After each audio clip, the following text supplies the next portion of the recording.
All right, first of all, I want to say, I'm assuming all of you that are here, you're part of the core group of this church plant, yeah? Okay, good. You're committing yourself to a very important thing. God wants to spread His glory in the world, and He wants to spread His forgiveness into the world. He wants to reach people, and the way in which God has decided to reach people in the world is through the planting of new churches. If you look at Jesus, He gives the Great Commission. He says, go into the world and make disciples.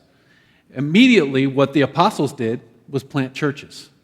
So the mechanism for reaching people and making disciples is planting churches. And the reason why I want to say that to you all is I want you to see that the thing that you're doing is in direct connection to the Great Commission that Jesus gave. That starting a new church is not a small thing. This is the way in which God reaches the world, and God brings His gospel to the world is through the starting of churches. And so that's why I hope that's why you're doing it, and I hope that that's why you continue doing it. Because here's what you need to know: church planting is hard. It's a lot of work, and it's Satan is against you. There's going to be opposition. It's going to be frustrating. And then my hope for you all and my prayer for you all is that you're going to have a lot of people join this church that don't know Jesus, and they're going to mess everything up, okay? In like a really good way. Because when broken people come to your church, people that don't know Jesus at all, it changes the dynamic. And so right now you can have you have this beautiful time of community together. But you're going to go into a time where it's going to be all about serving and reaching. And it's going to take a lot of hard work. And so right now, benefit from this time of community because the hard work is coming. And when I say hard work, I hope you don't hear it negatively. It is an honor to serve the Lord. It's an honor to build up His church. And so I commend you for what you're doing, and I'm thankful that I get to be here today and be part of it. Okay, so we're going to talk about evangelism. Now, let me just define that real quick. Evangelism is basically speaking or preaching the gospel to people that don't know the gospel. Evangelism is the call of the church, is to preach Jesus' gospel around the world. So let's first, though, if it's preaching the gospel, let's define what the gospel is. The gospel centers around Jesus. It centers around Jesus, God becoming human in Jesus. It centers around Jesus' perfect life that He lives for us, and His death on the cross, and His resurrection. So when you think gospel, when you talk about preaching the gospel to somebody, that's what we're talking about. We're not talking about trying to convince somebody of our morality. Where it's not trying to convince somebody of seeing the world the way that we see the world. It's showing them Jesus, preaching Jesus to them. And in order to preach Jesus to somebody, it does involve communication. It involves you speaking it. Because the gospel is news. The word gospel means good news. And so I even loved in your prayer just a moment ago, you said, help us to preach the gospel and live out the implications of the gospel. That's the right way to think about it. We can't live the gospel and we can't be the gospel, but we can preach the gospel. And that's what evangelism is. It's telling people the news about God's love for them, that Christ has come to save them, that Christ has come to forgive them, and that that Jesus is what they're actually searching for, because everybody's searching and everybody's looking. And so that's what our call is. Now, what happens, though, is when we become parts of churches, it can be very easy to just be with the people inside the church and keep the Jesus stuff inside the church. But that's not God's intention. God's intention is that what happens inside here eventually gets out there to the people that don't go to church. Okay? So there's two parts to what I want to say today, and then we'll do some Q&A. The first part, I want to talk about the heart of evangelism, like shaping our hearts. And then we'll talk about practically about doing evangelism. And I only have 40 minutes, so let's see. There's the clock. We'll see what we could do. What time do I need to be done? Okay. All right. Don't say that. Okay. All right. First, I want to look at, if you have a Bible, Matthew chapter 9.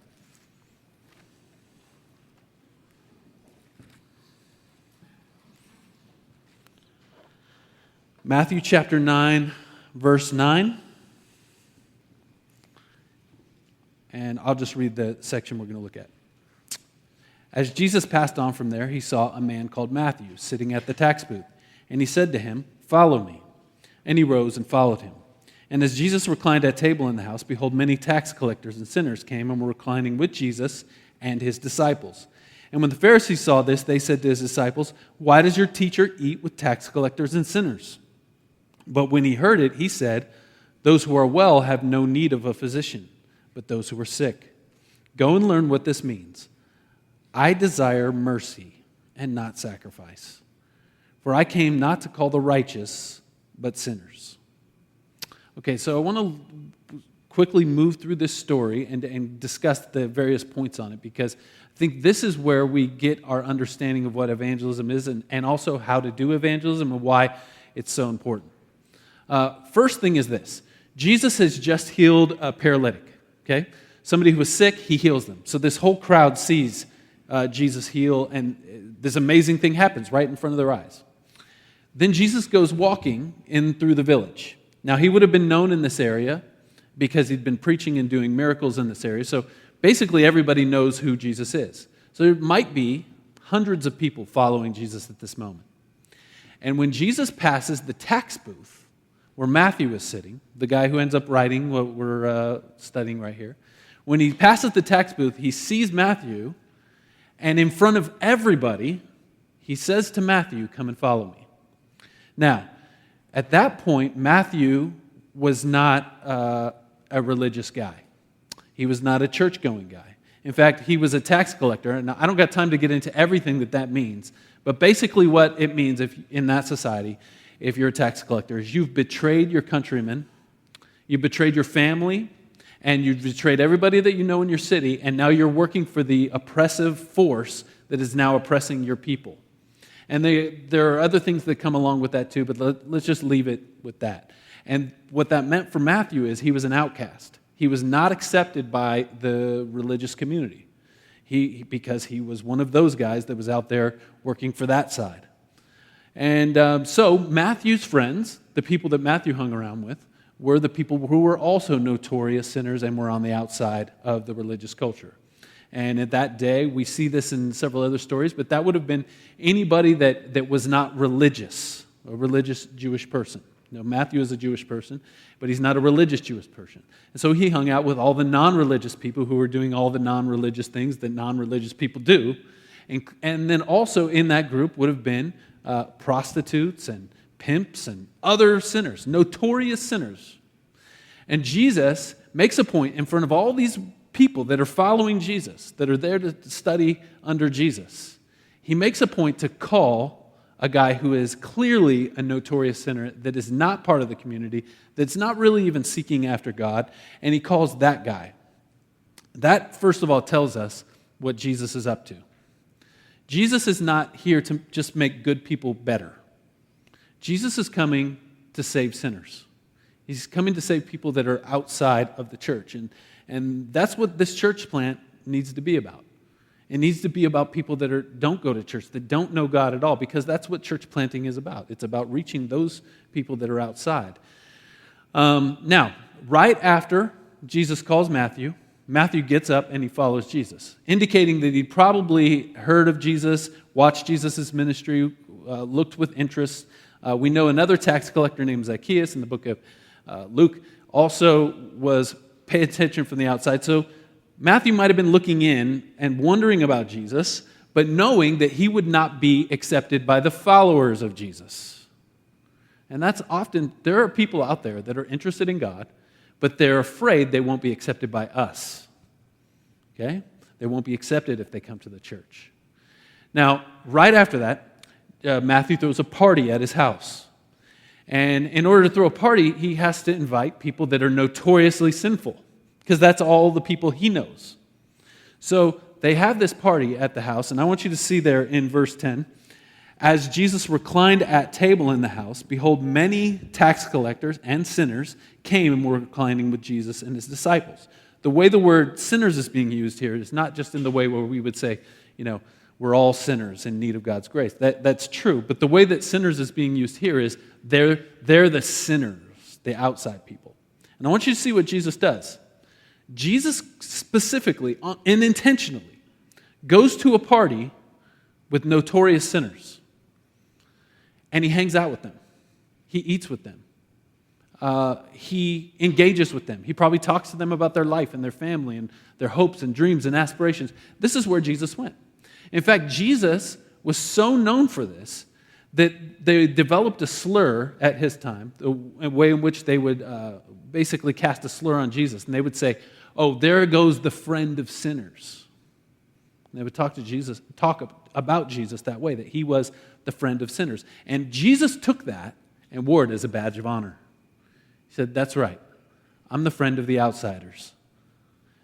That's what we have to keep in perspective inside the church, because we can so get pulled into church culture that we can forget that Jesus is about reaching those who are outside of the church. Yes, he loves us inside of the church as well. But the whole mission of the church is to reach those who are outside of the church. The whole mission of the church is when Jesus said, "Go make disciples," what did they do? They went out and they reached people that didn't know God. They didn't go, Matthew didn't go, "Hey, look, there's 12 of us. We can partner up. I'll disciple you, you disciple me, and then we'll switch." And that's a lot of times, I think, what we think discipleship is in the church. It's just Christians talking to Christians. But the disciples understood discipleship to be something that you did in learning the way of Jesus as you continue to reach people who are outside of the faith. Now look at one thing that people say to me sometimes is, yes, Jesus was a friend of those kind of people, but we shouldn't be, because it will, hurt our witness, and we might get compromised by the world. I want you to see something in this text. It says that at this party, Jesus and his disciples were there. So as Jesus is discipling the disciples, he's taking the disciples to parties. Now, I don't know what your background is, and hopefully you've never had this kind of interaction, but I used to go to these kinds of parties. And there are things happening at these kinds of parties. And people are partying, right? At these people are getting drunk. People are doing all kinds of other things. And that's probably going on here. Jesus and his disciples go to a party where a bunch of people are that are not religious, don't go to church at all. And that should tell us a lot about what the church's mission should be. The church should be a group of people that gather in a welcoming way where sinners can come in, but also a group of people that when we go out, we understand that our mission is to reach people that don't currently go to church. That's why we're here. That's why I hope you're involved in planting a church, is because it's about reaching people that don't know God, because that is our great mission in the world. Now, if you do that, look at verse 11. When the Pharisees saw this, they said to his disciples, "Why does your teacher eat with tax collectors and sinners?" If you build a church that will reach people that are outside of church, there will be people inside the church and at other churches that will criticize you. And they will say, "Why are you compromising? Why are you hanging out with them? Why are you inviting them in? Aren't they going to now compromise your faith?" And they'll even misquote a verse. I believe it's in 1 Corinthians where it says, "Bad company corrupts good morals." But that's not at all what Paul was trying to say. Paul wasn't trying to say, don't do what Jesus and the disciples did. Paul was trying to say something else in that text. So I just want you to see that if you do this kind of ministry, reaching people that don't go to church, you will be criticized by religious people that do go to church. And in fact, some of you in this room might be kind of struggling with what I'm saying already. But I want you to see that this is the way that Jesus did ministry. And this is also what we see the pattern in the New Testament, that there's always this outward focus. So there's this inward pull of community that worships God, but that when God meets with us, it strengthens our community so that we can go out. So our faith life is not a cul-de-sac that just stays within itself. And oh, look, we're all here in the cul-de-sac and we're having a good time. It's meant to go out to people that don't currently have it. And to be able to do that, you have to take risks and you have to interact with people and you have to, entertain arguments with people that you're not going to like. And that's going to be part of the mission. And so this is really the biggest hurdle in evangelism, is we are taking our faith to somebody that doesn't have our faith. And that's a scary thing, scary for a lot of reasons. And clearly you can see here that the Pharisees are scared. Look at verse 12. But when he heard it, he said, "Those who are well have no need of a physician, but those who are sick." So Jesus sees the church as a hospital for sinners. And that's the way he sees it. In fact, he even goes further. He says, "Go and learn what this means." So the religious crowd was, frustrated with Jesus for this. And he says, you guys need to go and learn what this means. And he quotes the Old Testament. He quotes the book of Hosea. And he says, "I desire mercy and not sacrifice." Here's how our hearts change to reach people that are outside of the church. When we understand that God's desire for us is mercy and not sacrifice. That's what God wants for you. Because some of you might already be feeling like, man, I don't do evangelism. I'm a failure. Oh, but you need to know that God desires mercy. God is giving you mercy. His whole disposition to you is mercy and forgiveness. So you don't have to live in that condemnation and beat yourself up. Now, and once you understand that God's disposition to you is mercy and forgiveness, when that really sinks down in your heart, then you'll be a little more open to bring that mercy to other people as well. God desires for us to have not only receive mercy, but to give mercy to people that don't have it. Now, look, Jesus likes people you don't like. Jesus likes the people you don't like. Well, we all have people we don't like, right? Well, Jesus likes them. And if we understand that, that really shows us that our dislike of somebody is not a source of righteousness. It's actually we're disagreeing with Jesus. Jesus' disposition towards people that are disagreeing with him, that reject the faith. Like Matthew. Matthew had straight up rejected the faith. And he was living another lifestyle altogether. And Jesus goes after him. So that's the kind of heart that we have to have. And that forms in us when we understand the mercy that God has given to us. Then we're willing to give it to other people. But if you think that, I'm pretty good, I've got my life cleaned up, those people, they don't, well, then you'll never, that's where the Pharisees were. So you have to come to that conviction of mercy and not sacrifice. And Jesus even goes further. I came not to call the righteous, but sinners. Jesus didn't come to call the righteous. Jesus didn't come to just circle church people into church rooms and have church services. Jesus came to call the people that are outside of the church. He said, he even goes so far as to say, I didn't come to call those who are righteous. Now, what he means by that, obviously, is those who think that they're righteous. And here we'll also see what holiness is, what righteousness really is. Holiness, if it's God's holiness, is not something that causes you to judge others. Holiness, if it's God's holiness, is something that causes you to reach out with compassion for others that don't have God. And that's what really should drive evangelism, is compassion, is empathy. Do you remember? Maybe some of you remember. You remember what it was like when you didn't know God? When you were outside of the faith? You were on your own? Your head hit the pillow at night? You felt lonely? You're afraid of what might come after death? Well, that's where a lot of people are. And when you can understand, okay, that's where they're at, that is the motive for evangelism. So, okay, I'm about to get into the practical piece of evangelism. And if you just hear me going, here you need to do evangelism, and here's how you do evangelism, if that's all you hear, you'll never do evangelism. Because it's way too hard, it's way too uncomfortable. You have to be moved by something deeper. Compassion, empathy, love. and understand that God loves them, just like he loves you. He's had mercy on you countless times. And so now it moves us to have mercy on people that don't know God. Okay? All right, now let's look at some practical tips on evangelism. And then we'll do some Q&A in a few minutes. Go to the book of Colossians.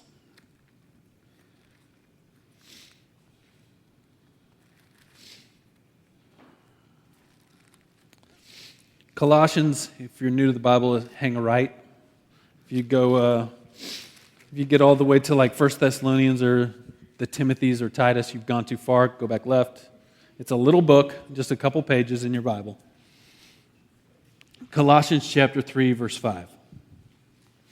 All right, if you are the kind of person that likes to take notes, let me just give you where I'm going, and then we're going to look at it from these verses. There's 5 things in this verse about practical evangelism, okay?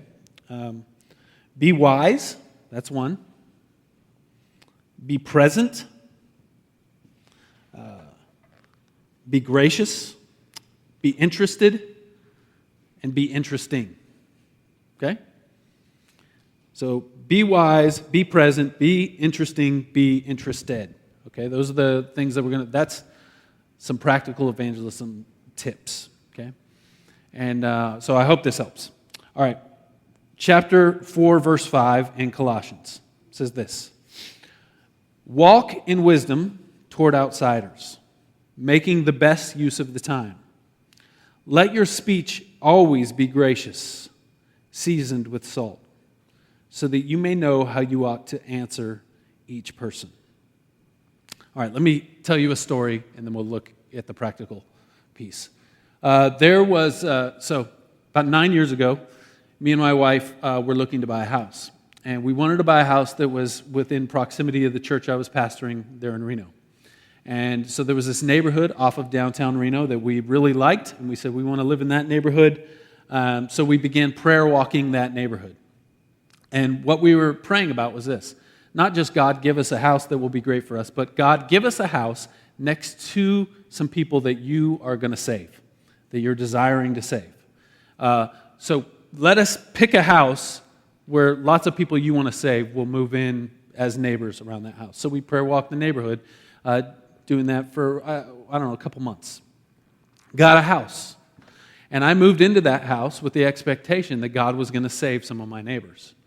Because I'd been praying about it. And, Jesus says, whatever you ask in my name, you will receive.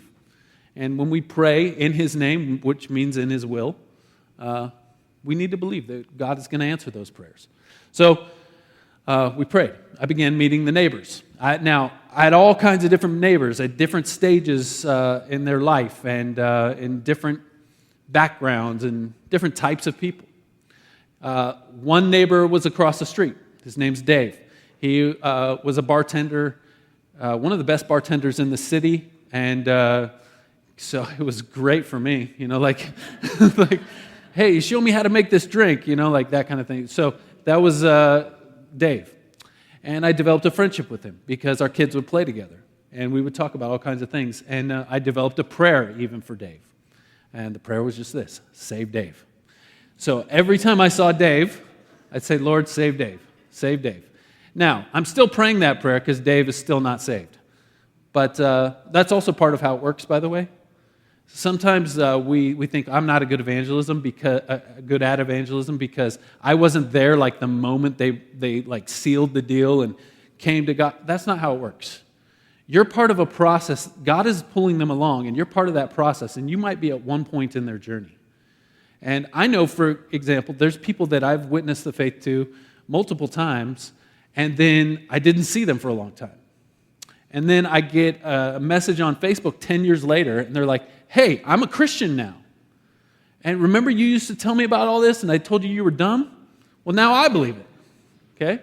So I'm saying that to say, like, I am not the guy, apparently, that's going to close the deal with Dave, but I still believe Dave will get saved, and you can pray with me, save Dave. Okay? That was Dave. There was another guy that lived on the corner, and his name, we just called him Mr. Masenkos. older gentleman.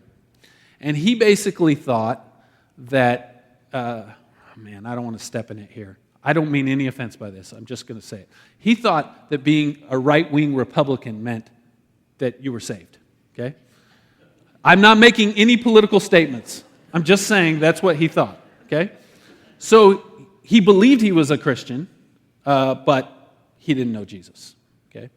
So developed a friendship and relationship with him. He ended up coming to church a couple of times. Still never came back. Then I had on the left side of our house, if you're standing in our front yard, was Tim. Now, Tim was my crazy neighbor. You know, we all got a crazy neighbor, right? Tim was the crazy neighbor, and he was he was in Nam, and I'm not sure what all went on, but there were definitely times in the middle of the night where he was in his backyard yelling and screaming. And so that was Dave. I mean, not Dave, Tim. And but Tim, over the course of the years, I got to know him, and I actually got to share the gospel with him several times. And he came to church several times. And he's not saved yet either. Now, all these people that I've mentioned so far still have not got saved, but I'm telling you their story to say this. Most of the people that you witness to will not get saved. Okay? You're going to be maybe part of their journey, and maybe you get to heaven and you're like, oh, yeah, I was one of the people that told you the gospel, and now you're a Christian. Now you're with us in heaven. You have to understand that if you're going to do evangelism. Because if you don't, you're going to get really discouraged. And you're going to feel like, I'm a failure, I can't do this, I'm no good at this. You're going to share your life and the gospel with people that will not become Christians. That's going to happen. But then there was Tracy. Now, when we met Tracy, Tracy was, she had just come off of a divorce. The divorce was her fault because she committed adultery.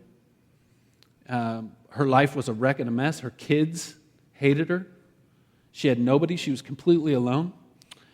And we just started making friends with her. It started one evening. We were sitting out on our front porch, and she came out, and we said hi. We had her sit down, and we just started talking with her. Before long, my wife occasionally would take a bottle of wine over and go and share it with her.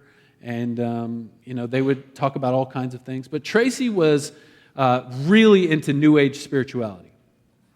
And so she believed, basically, one of our first conversations, she told me, all paths lead to God, all roads lead to God, and you're on your path, I'm on my path.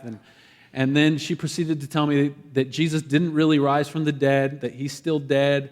Then she proceeded to tell me that she was a God, and that I too could become a God, that we all have divinity in us, that we're all basically gods. So in other words, Tracy doesn't have Orthodox Christian beliefs, okay?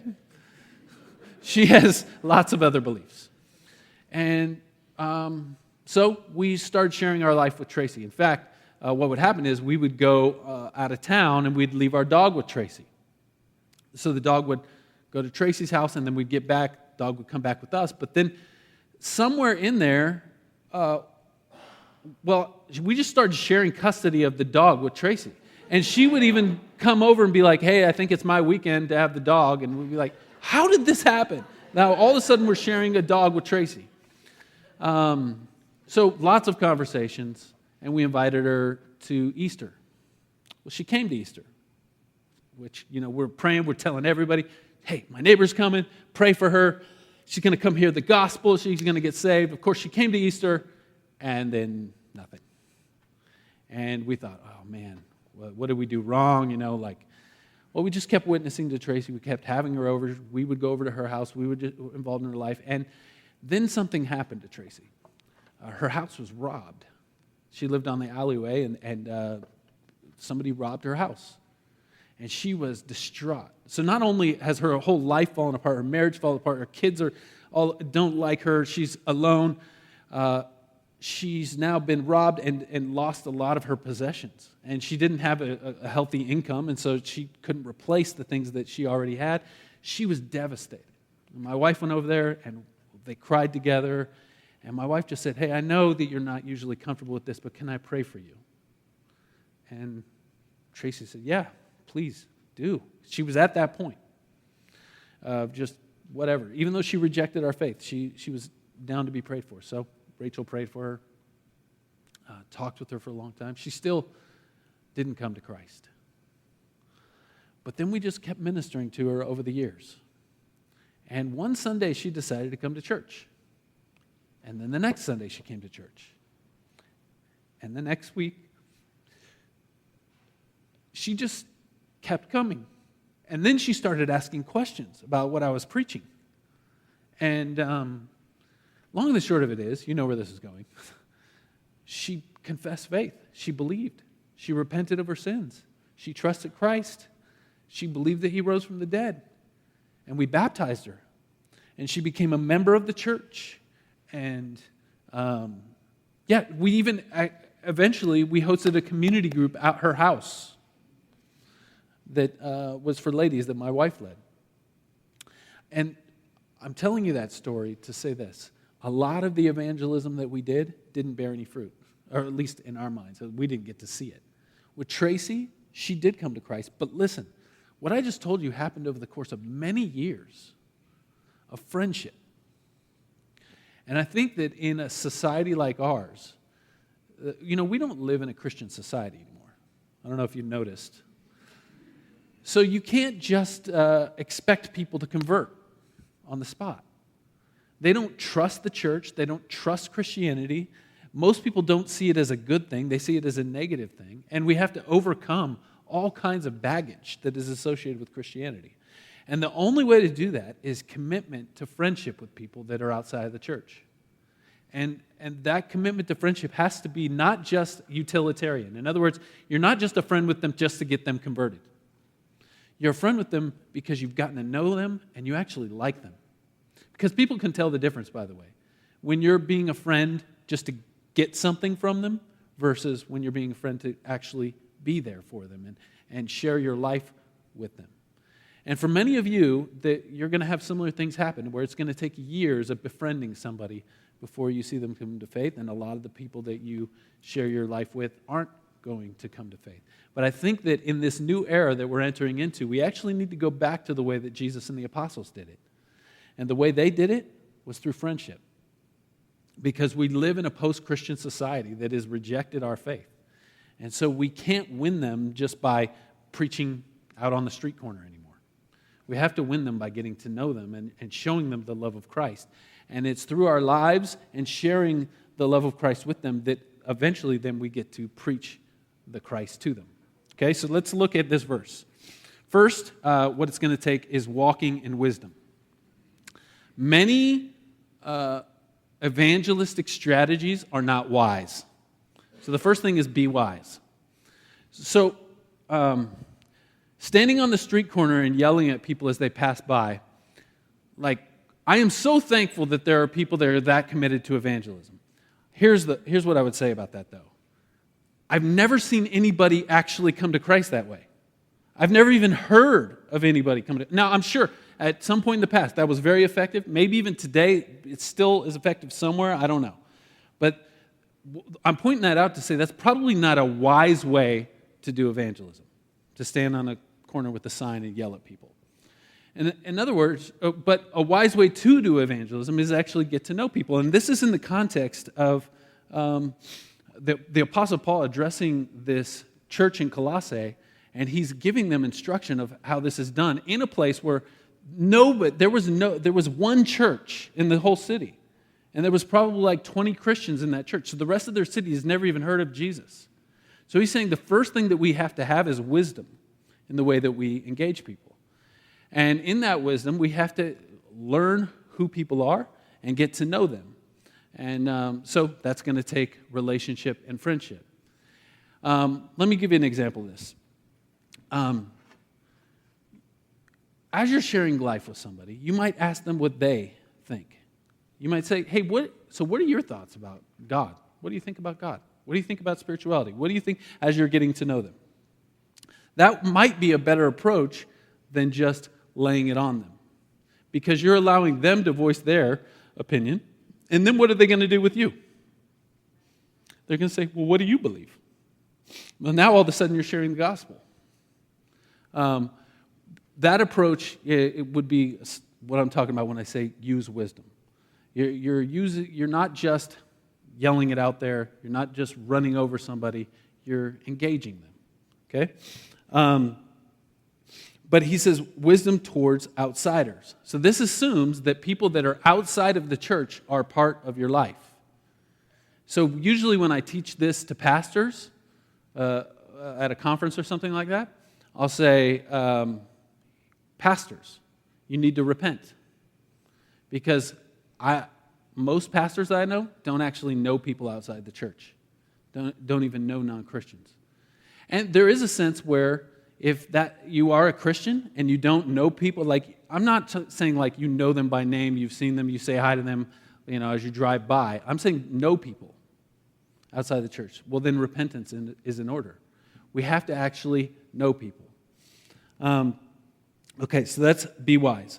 Now, be present. Look at this. It says, making the best use of the time.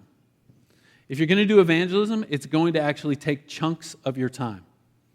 And you're going to have to be intentional about it, making chunks of your time. But I don't think it's the type of thing that you put on your calendar. So you don't say, I'm going to do evangelism from, 6 to 7:30 this Thursday night. That's not how it works. Evangelism, I think, is something you incorporate into your life, wherever you're going, what you're doing. And by the way, the Great Commission where Jesus says, go and make disciples of all nations, you could read that, or it could be translated, as you go make disciples of all nations. In other words, Jesus is saying, as you go to work, as you're interacting in your neighborhood, as you're going to your kid's soccer game, just be intentional about making yourself present with people and developing those friendships. And it takes intentionality, but not mark it off on your calendar. It takes incorporating it into your already busy life. So don't hear me saying, you need to do evangelism, you need to get better at this, so you need to figure it out, and then now it's another thing on your checklist to do. I'm just saying, already in your life, you work with people that don't know Christ, you have neighbors that don't know Christ, etc., etc. And be intentional with those relationships so that people can know Christ as well.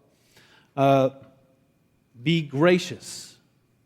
One mistake that Christians often make, if you look at verse 6, it says, let your speech always be gracious. One mistake that Christians will often make is they will, you start talking about spirituality, you start talking about the view of the world, it can get very heated. Anybody ever have this happen? You start discussing with them what they believe and what you believe, and maybe they even say something antagonistic about Christianity, and before you know it, like your blood is boiling, right? And you're very frustrated with them. Has anybody had this? I've had this happen so many times. Okay, that is a time where you say, Lord, help me.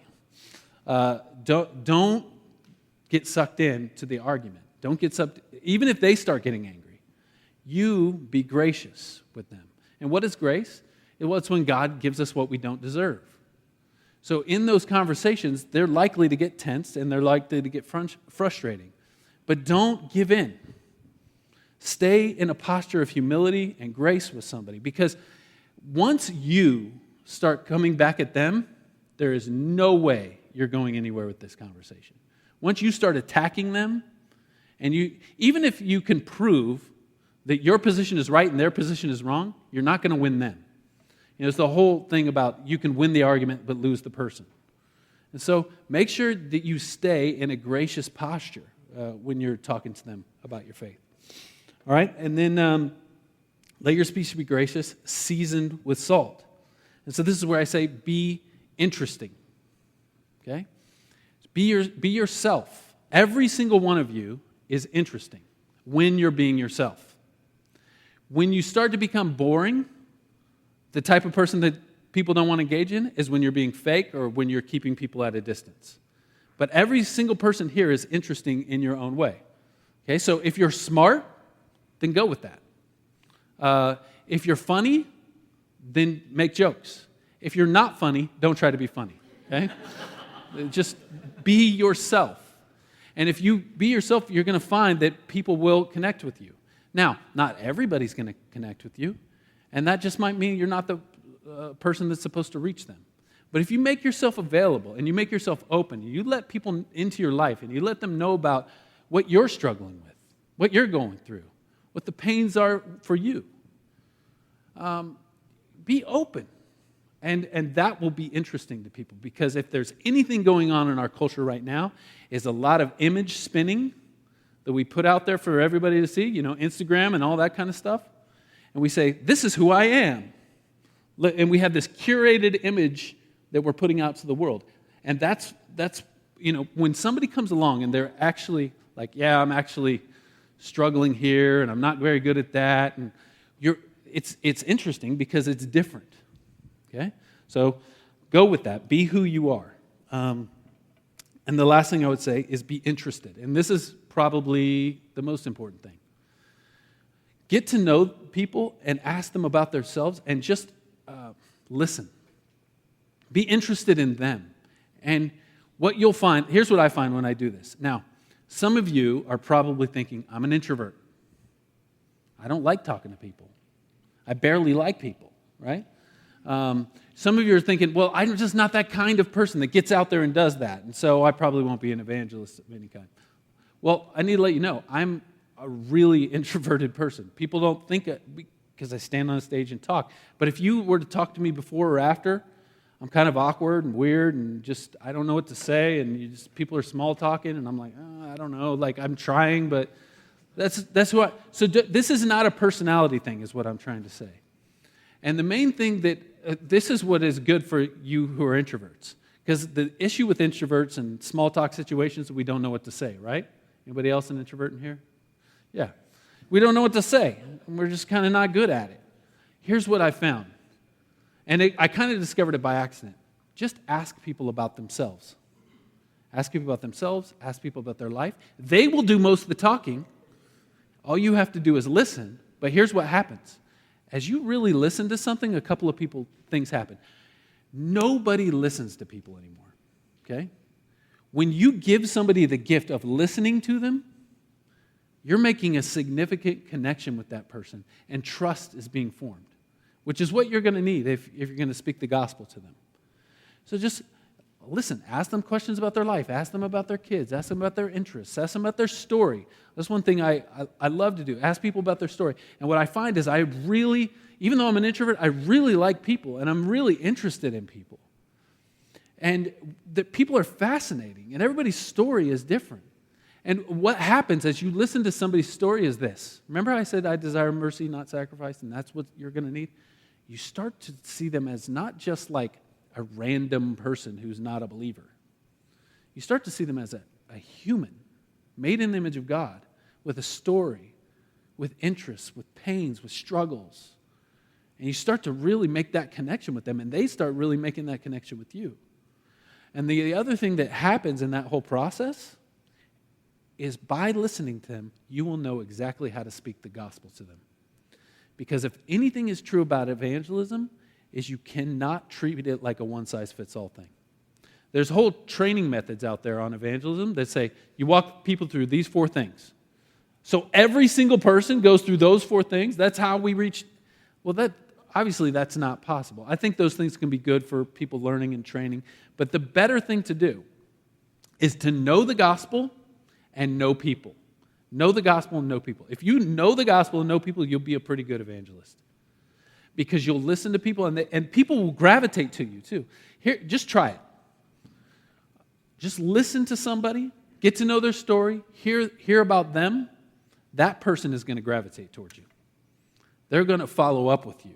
They're going to want to hang out again. Why? Because nobody listens to each other. I was in the airport recently, and I was just listening to people's conversations. And it's so interesting. People they listen to what you say, and then they turn it back to themselves. They listen to what you say, they turn it back to themselves. And so it's this whole thing where everybody's just basically saying random things about themselves, but nobody's actually listening to each other. And this is why we can't have real community, but this is also why we don't do very good at evangelism. But if we will listen to each other, we'll be much better at community, and we'll also be much better at evangelism. And then, after having listened to somebody and you've heard their story, you know their struggle, and you tell them, they're like, you're following up with them, and then you go, hey, you want to come to church with me? I go every Sunday. I really like this church. I think you might like it. No pressure, but if you want to come, then let's go. They're more apt to come. And actually, all the statistics out there say, if you would just invite the people that are in your life to church, they will come. Most of them will come. Some of them might be a longer road, but they will come. And then even if you can't, don't get them to come on an invite, you get to know them, and here's what I've seen happen over and over again. People that I've had these conversations with, and I've spoken the gospel to them, and we've gone, round and round about their thoughts about life and my thoughts about life, and we shared some life. Here's what happens. Everybody hits a rough patch. Everybody. And when they hit that rough patch, what I've found is if a Christian is in their life, they'll come to you and they'll say, look, this is what I'm going through. And they might even say, hey, look, I don't know if I believe in all this, but I know you pray, so will you pray? Because this is really hard. I'm really going through. They might even ask you for some advice. And oftentimes that will be the time that God meets them. I said this in my sermon this morning at Redeemer Burbank. God's office is at the end of your rope.